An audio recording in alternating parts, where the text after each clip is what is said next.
আসসালামু আলাইকুম সুপ্রিয় শিক্ষার্থীবৃন্দ, সবাইকে স্বাগতম জানাচ্ছি মাইক্রো ইকোনমিক্সের আজকের ক্লাসে। আমরা আজকে আমাদের যে উপযোগ বিশ্লেষণ যে টপিকটা আমরা পড়ছি, এটার তৃতীয় লেকচার আমরা আলোচনা করব। সো আজকে আমাদের আলোচনা শুরু হবে নিরপেক্ষ রেখা এখান থেকে। সো চলো শুরু করা যাক। নিরপেক্ষ রেখা বা ইনডিফারেন্স কার্ভ বলতে আসলে কি বোঝানো হয়?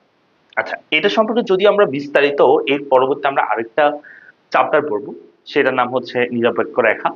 তো সেখানে বিস্তারিত বলবো, আপাতত এখানে শুধু এইটুকু বুঝে নাও যে মনে করো আমার কাছে দুইটা অপশন আছে।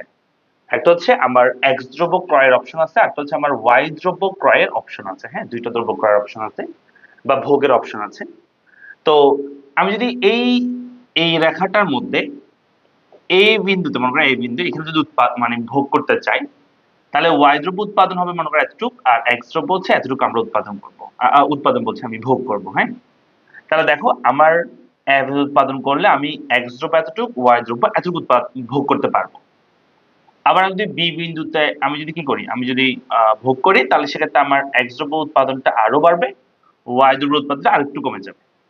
তবে হ্যাঁ, আমি যেখানেই আমি ভোগ করি না কেন, আমার কিন্তু তৃপ্তি, দুইটা দ্রব্য ভোগের যে তৃপ্তি, সেই তৃপ্তি সবসময় সেম থাকবে, একই থাকবে। এইটাকে বলা হয় যে ইনডিফারেন্স কার্ভ বা নিরপেক্ষ রেখা। অর্থাৎ আমি সবসময় এই দুইটা দ্রব্যের যে কোনো ভাবে আমি ভোগ করতে রাজি থাকবো সবসময়। অর্থাৎ হয়তো আমি একটা বেশি করবো, একটা কম, অথবা দুইটাই সমান করবো, অথবা একটা কম একটা কি করবো, বেশি করবো। মানে এই রেখাটা যে কোনো বিন্দুতে আমি ভোগ করতে রাজি। এটাকে বলা হয় যে আইসোকাইন, মানে তোমার ইনডিফারেন্স কার্ভ 1। এই অবস্থায় আমরা যেমনই করি না কেন, আমাদের কি হবে, তোমার যেখানে উৎপাদন করে না কেন আমাদের উৎপাদন, সরি, যেখানে আমরা ভোগ করে না কেন আমাদের ভোগের পরিমাণটা সবসময় সেম থাকবে বা আমাদের তৃপ্তিটা সেম থাকবে। এটাকে বলে আমরা যে IC1। এরপর এখান থেকে যদি আমরা IC2 মানে ইনডিফারেন্স কার্ভ 2 তে চাই, তার মানে আমাদের প্রাপ্তি বা আমাদের ভালো লাগা সেটা বৃদ্ধি পাবে আরো। যদি এইটাতে চাই, এখানেও আমাদের আরো বৃদ্ধি পাবে। তবে যেটাতে যাক না কেন, ওই রেখাটা আমি যে কোনো বিন্দুতে আমি ভোগ করতে রাজি থাকবো। এই জিনিসটাকে মূলত যে নিরপেক্ষ রেখা বলা হয়। হ্যাঁ, তো বলেছে নিরপেক্ষ রেখা হলো দুটি পণ্যের বিভিন্ন বিদ্যুৎ সমন্বয়ে গঠিত একটি সঞ্চার পথ, যা প্রতিটি বিন্দুতে সমপরিমাণ তৃপ্তি প্রকাশ পায় এবং ভোক্তা প্রতিটি বিন্দুর প্রতি নিরপেক্ষ। এটা কথাটার মানে হচ্ছে এই প্রত্যেকটা বিন্দুর ক্ষেত্রে আমি সবসময় কি থাকবো, রাজি থাকবো ভোগ করতে। কারণ এখানে প্রত্যেকটা বিন্দুতে আমাদের প্রাপ্তির পরিমাণ সেম থাকবে। হ্যাঁ, হয়তো একটা বেশি একটা কম আমি ভোগ করছি, এরকম হইতে পারে। তাহলে এই হচ্ছে নিরপেক্ষ রেখা, এটা এখানে বলা হয়েছে। তো পছন্দক্রম যদি বলা হয়, এখানের মধ্যে সবচেয়ে বেশি তোমার তৃপ্তি কোথায় পাবা, তাহলে C2 তে, তুমি 3 তে সবচেয়ে, তুমি যদি ভোগ করো তাহলে সবচেয়ে বেশি তৃপ্তি পাবা। আর C2 তে, 3 তে সবচেয়ে বেশি তৃপ্তি, C2 তে আরেকটু কম, C1 এ আরেকটু কম তুমি তৃপ্তি পাবা। হ্যাঁ, এই কথাটা বুঝাবে। ওকে, আচ্ছা গেল। এরপর বলতে যে অর্থের প্রান্তিক উপযোগ স্থির। অর্থের প্রান্তিক উপযোগ স্থির। হ্যাঁ, এই কথাটার মানে হচ্ছে অর্থের প্রান্তিক উপযোগ স্থির বলতে যে কথাটা বোঝানো হয়েছে, কথাটা ভালো করে বুঝবা।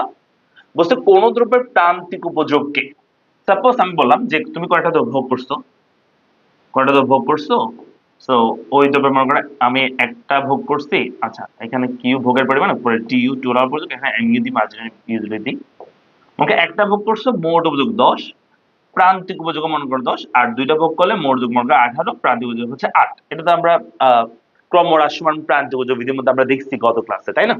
আচ্ছা, তো বলা হচ্ছে কোন দ্রব্যের প্রান্তিক উপযোগকে, মনে করো এটা হচ্ছে প্রান্তিক উপযোগ 10 বা 8, এটা উপযোগের দ্রব্যের দাম দিয়ে ভাগ করলে ব্যয়িত অর্থে প্রান্তিক উপযোগ পাওয়া যায়। অর্থাৎ এই দ্রব্যটা মনে করো এখানে আমি দাম ধরলাম, সো দাম সাপোজ 10 ধরলাম। হ্যাঁ, তারপর বলা হচ্ছে কোন একটা দ্রব্যের প্রান্তিক উপযোগকে ওই দ্রব্যের দাম দিয়ে যদি ভাগ করা হয়, যেটা পাবো আমরা, সেটাকে বলা হয় মূলত যে তোমার প্রান্তিক উপযোগ।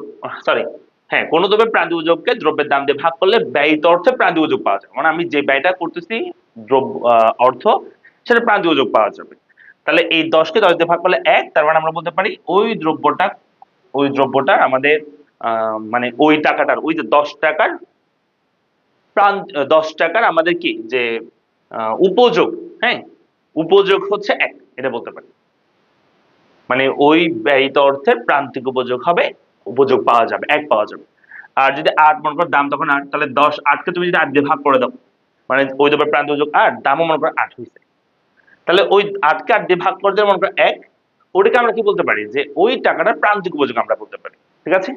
ওকে, তাহলে আমরা পেলাম যে অর্থের প্রান্তিক উপযোগ স্থির মানে বোঝানো হচ্ছে যে, আর ব্যয়িত অর্থের প্রান্তিক উপযোগ স্থির বলে অধ্যাপক মার্শাল মনে করেন। মানে ব্যয়িত অর্থের প্রান্তিক উপযোগটা সবসময় কি থাকবে, স্থির থাকে। যেমন ধরো এই যে এখানে আমাদের ব্যয়িত অর্থের প্রান্তিক 10 কে 10 দিয়ে ভাগ করলে 1 হয়, 8 কে 8 দিয়ে ভাগ করলে তাও 1 হচ্ছে।